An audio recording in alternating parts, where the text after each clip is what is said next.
사랑하는 성도 여러분, 어제 하루도 주의 은혜 가운데 평안하셨습니까? 2020년 10월 14일 수요일 아침 매일 성경 말씀 묵상 시간입니다. 다 같이 사도신경으로 신앙 고백하며 오늘 말씀 묵상 시간 함께 시작하겠습니다. 나는 전능하신 아버지 하나님 천지의 창조주를 믿습니다. 나는 그의 유일하신 아들 우리 주 예수 그리스도를 믿습니다. 그는 성령으로 잉태되어 동정녀 마리아에게서 나시고 본디오 빌라도에게 고난을 받아 십자가에 못 박혀 죽으시고 장사된 지 사흘 만에 죽은 자 가운데서 다시 살아나셨으며 하늘에 오르시어 전능하신 아버지 하나님 우편에 앉아 계시다가 거기로부터 살아있는 자와 죽은 자를 심판하러 오십니다. 나는 성령을 믿으며 거룩한 공교회와 성도의 교제와 죄를 용서받는 것과 몸의 부활과 영생을 믿습니다. 아멘. 오늘 우리가 함께 읽을 기록된 하나님 말씀은 에스겔 제46장 19절에서 24절까지의 말씀입니다. 에스겔 제46장 19절에서 24절까지의 말씀, 구약 1227쪽경에 있습니다. 그 후에 그가 나를 데리고 문 곁 통행구를 통하여 북쪽을 향한 제사장의 거룩한 방에 들어가시니 그 방 뒤 서쪽에 한 처소가 있더라. 그가 내게 이르시되 이는 제사장이 속건제와 속죄제 희생제물을 삶으며 소제 제물을 구울 처소니 그들이 이 성물을 가지고 바깥들에 나가면 백성을 거룩하게 할까 함이니라 하시고 나를 데리고 바깥들로 나가서 나를 뜰 네 구석을 지나가게 하시는데 본즉 그 뜰 매 구석에 또 뜰이 있는데 뜰의 네 구석 안에는 집이 있으니 길이는 40척이요 너비는 30척이라 구석의 네 뜰이 같은 크기며 그 작은 네 뜰 사방으로 돌아가며 부엌이 있고 그 사방 부엌에 삶는 기구가 설비되었는데 그가 내게 이르시되 이는 삶는 부엌이니 성전에서 수종드는 자가 백성의 재물을 여기서 삶을 것이니라 하시더라. 아멘. 지난 시간 읽은 46장 16절에서 18절까지 해서 하나님께서는 새로운 성전 시대의 이스라엘 왕이 소유한 땅에 대해 말씀하셨습니다. 왕은 자기가 소유한 땅을 자기 아들에게 넘겨줄 수 있었습니다. 또한 자기 신하 중 한 명에게 준 땅도 50년이 되면 다시 왕가에게로 소유권이 전환되게 됨을 말씀해 주셨습니다. 그렇다면 하나님께서 이처럼 왕이 가진 땅에 대해 이렇게 자세하고 또 왕의 권리를 보호해 주신 듯 말씀하시는 이유가 무엇이었을까요? 하나님께서 왕에게 주신 땅만을 가지고 왕은 살기를 하나님은 명령하셨기 때문이었습니다. 하나님께서 왕의 것으로 지정해 주신 것 이상을 갖기 위해 왕이 욕심을 부려서는 안 되기 때문이었습니다. 지금 가진 것보다도 더 넓은 땅 갖겠다며 백성들의 것들을 빼앗는 것을 절대로 하나님께서는 용납하시지 않기 때문입니다. 하나님께서 주신 것에 감사하면서 부족하지도 넘치지도 않게 늘 알맞게 채워주시는 하나님의 은혜에 감사하며 왕은 살아야 합니다.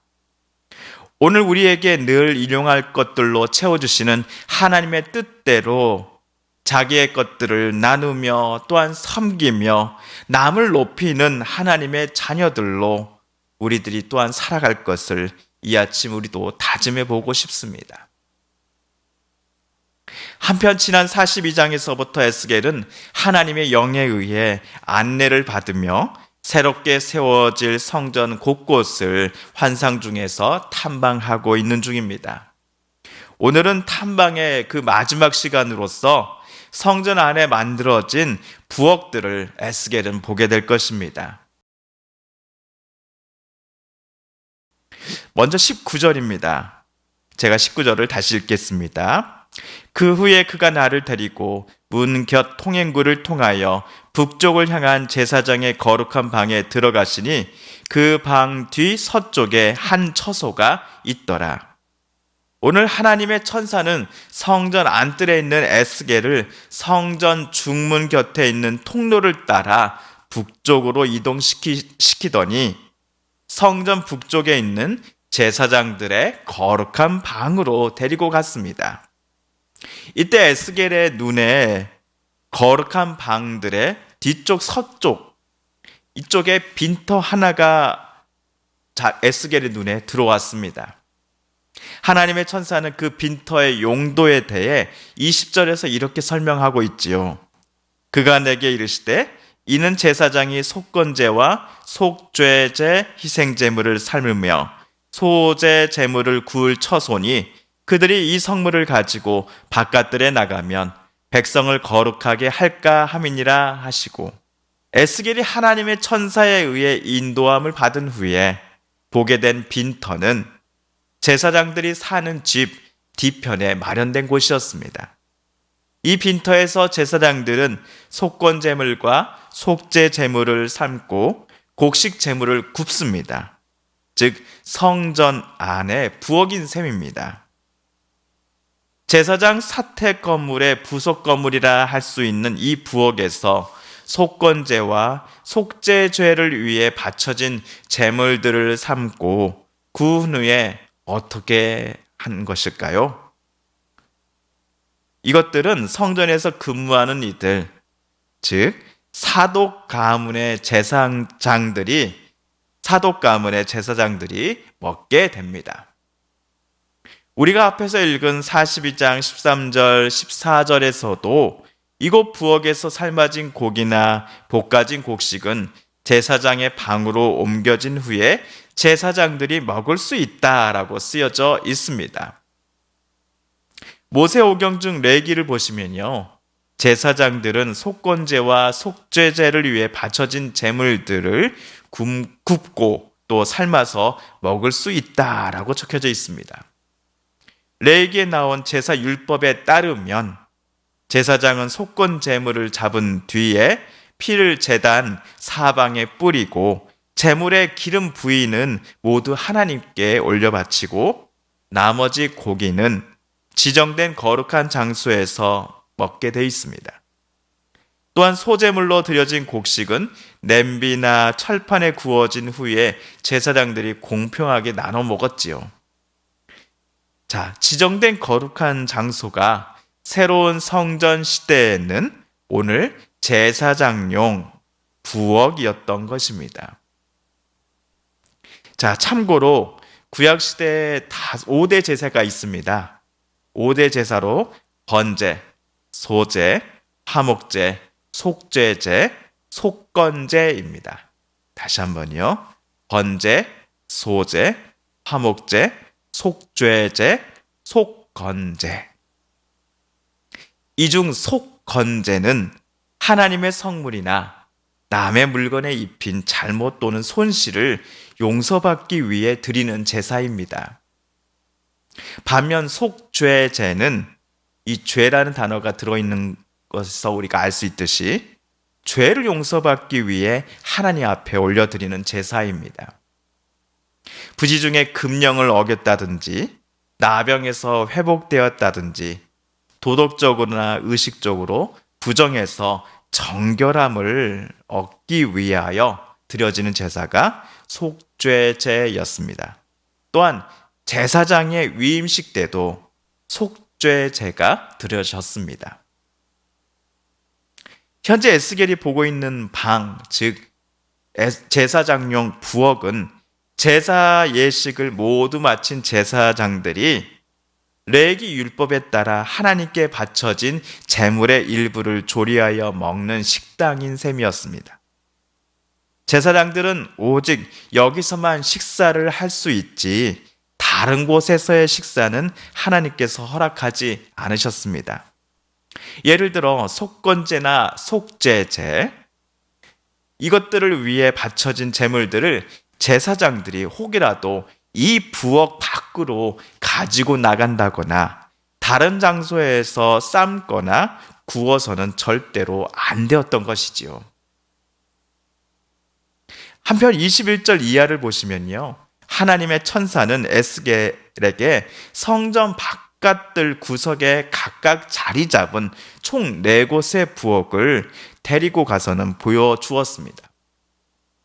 성전에서 일하는 제사장 사택 뒤편에 있는 부엌은 분명 제사장들만을 위한 식사 장소였는데 바깥들 4구석에 자리 잡은 부엌들은 과연 누구를 위한 장소였을까요? 23절을 읽겠습니다. 그 작은 넷들 사방으로 돌아가며 부엌이 있고 그 사방 부엌에 삶는 기구가 설비되었는데 레기 1장을 읽어보시면요.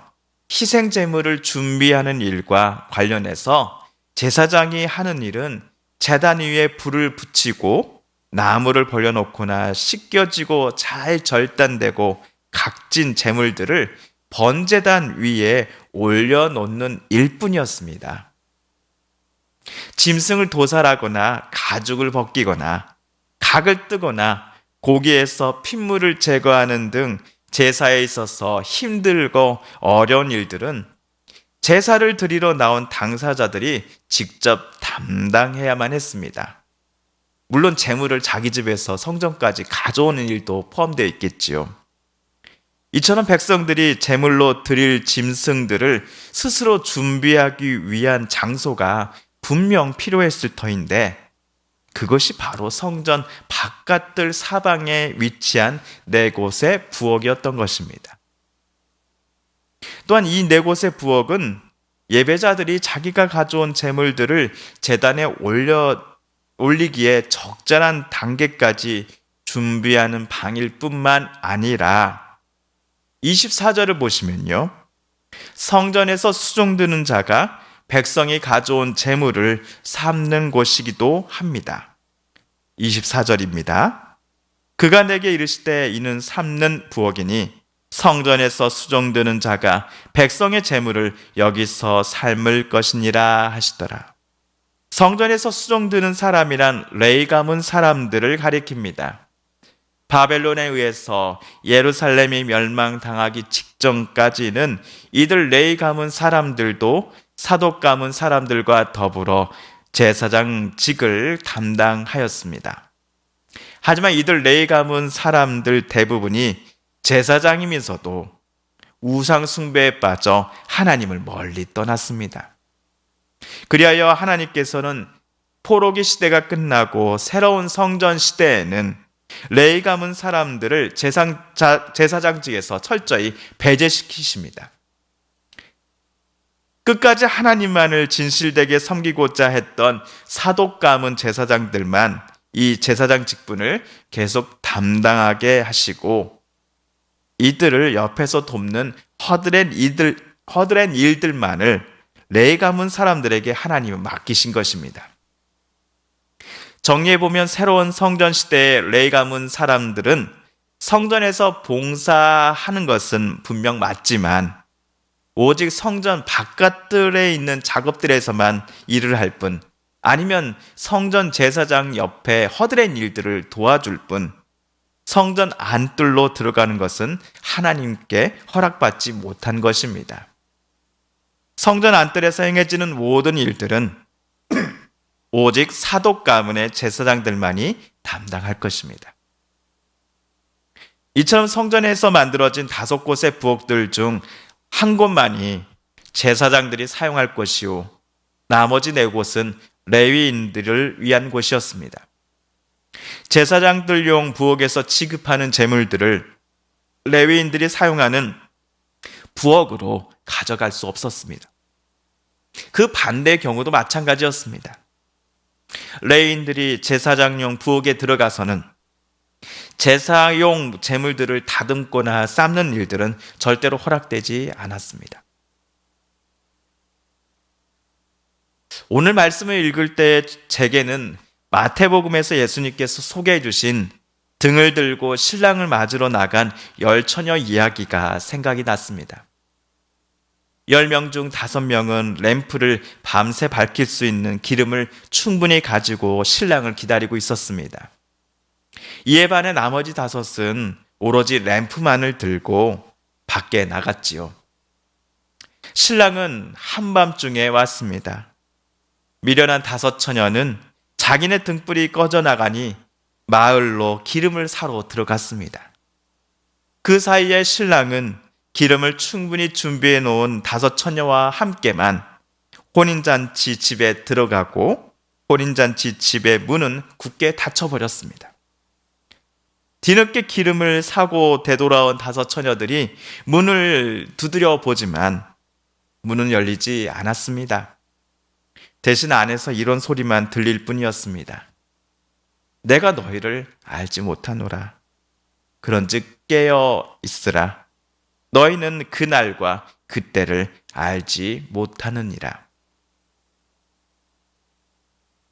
예루살렘이 하나님의 심판을 받아 멸망하기 전 이스라엘의 사회, 문화, 정치, 경제, 종교 모든 분야가 탐욕과 부정, 그리고 우상 숭배와 악함으로 가득할 때에 제사장들 중 레위 사람들은 사람들의 악함에 함께 해버리고 말았습니다.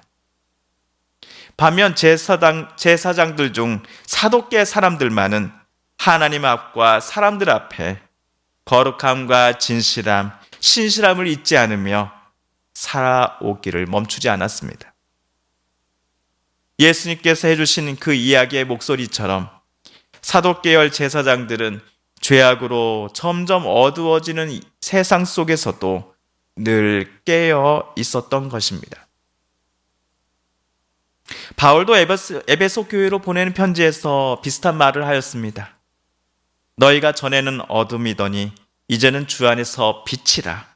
빛의 자녀들처럼 행하라. 빛의 열매는 모든 착함과 의로움과 진실함에 있느니라. 오늘 에스겔 말씀은 물론이요, 하나님의 아드님이신 예수님 그리고 사도 바울 모두가 더 이상 어둠에서 영원히 잠을 자고 있지 말고 깨어 있어서 늘 빛의 자녀들처럼 살아가라고 우리에게 말씀하고 계시는 듯합니다. 시대의 풍조에 순응하며 하나님을 결국 버린 레위 제사장들이 아니라 끝까지 하나님 뜻대로 살고자 애쓴 사독 가문의 제사장들의 모습이 오늘 저와 여러분에게도 주님 다시 오시는 그날까지 보여지기를 하나님은 우리에게 원하고 계십니다.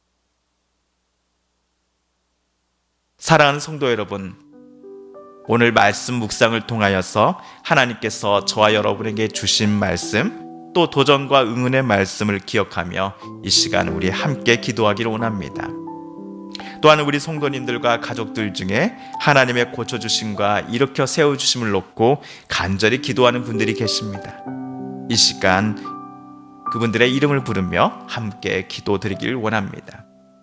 또한 코로나19로 신음하는 이 온 세상을, 또 코로나19가 가져온 여러 가지 경제적인 어려움과 혼란스러움과 불확실함 속에 힘들어하며 아파하는 이들을 주여 불쌍히 여겨주시고 길을 열어주소서, 도와주소서, 회복시켜주소서. 주의 뜻대로 살아갈 때에 주님께서 선한 길을 인도하여 주심을 우리로 하여금 깨닫게 하여 주소서라고 이 시간 우리 함께 기도드리십시다. 마지막으로 우리가 가지고 나온 간절한 기도 제목, 하나님 앞에 아뢰며 하나님의 은혜 보좌 앞으로 더 가까이 나아가겠습니다. 함께 기도합니다.